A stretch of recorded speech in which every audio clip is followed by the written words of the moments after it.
It was just enemy fire everywhere, and like I said, boats upside down, boats wrecking, and everything was a mess. It just wasn't no place to go.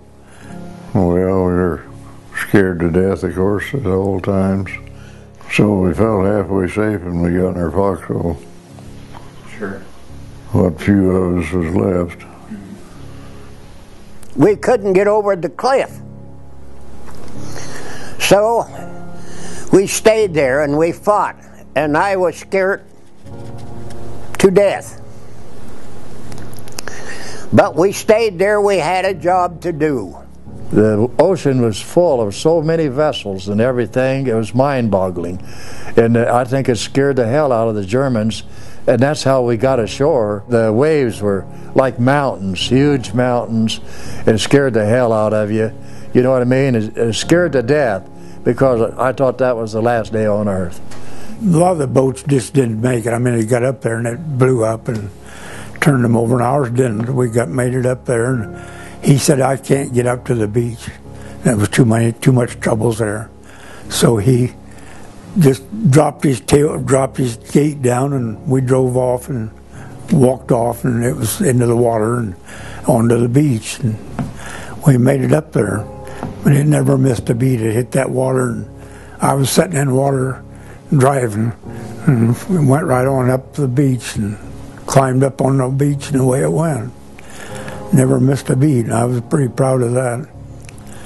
Yeah, we had our work cut out for us, and we had our orders on what we were to do, and we had a time frame to get it done in, and we had to produce. It's about what it amounted to. But to save our own lives, we had to produce what we were told to do. Don't ask me how long we were there, because it seemed like ages. When you're in that spot, you don't count time. All you worry about is staying alive. Because I had no idea where to look or what to do, or just sitting there waiting for your time. And somebody took care of it. Well, we sacrificed a terrible living experience in order to do it, and it made you feel good that you were on the winning side. The people that done it, I mean, everybody in them days thought that that's the thing to do, and that's what you done. There was no other whiffs or ands of way around it. But I don't think today that none of that would have worked. But in them days, it meant nothing. I mean, that was your duty, and you do it. Well, what kept me alive is, I'll tell you one thing. Like Gene said, the man up above had a lot to do with that, and a lot of prayers back home. Yeah, I sure don't feel like being praised for it. It was just my duty. I want no praise for nothing. I lived and had a happy life, and that's all. That's the greatest pay in the world.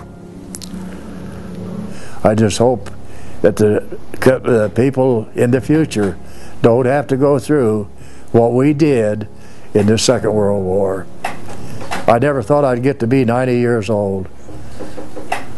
Every day I thought was the last day.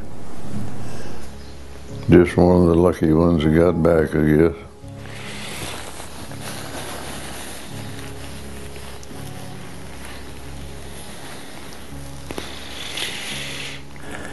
So you do what you can, and we done it, and we made it. And it was a sacrifice of a lot of people, men, and equipment, but it was well worth it.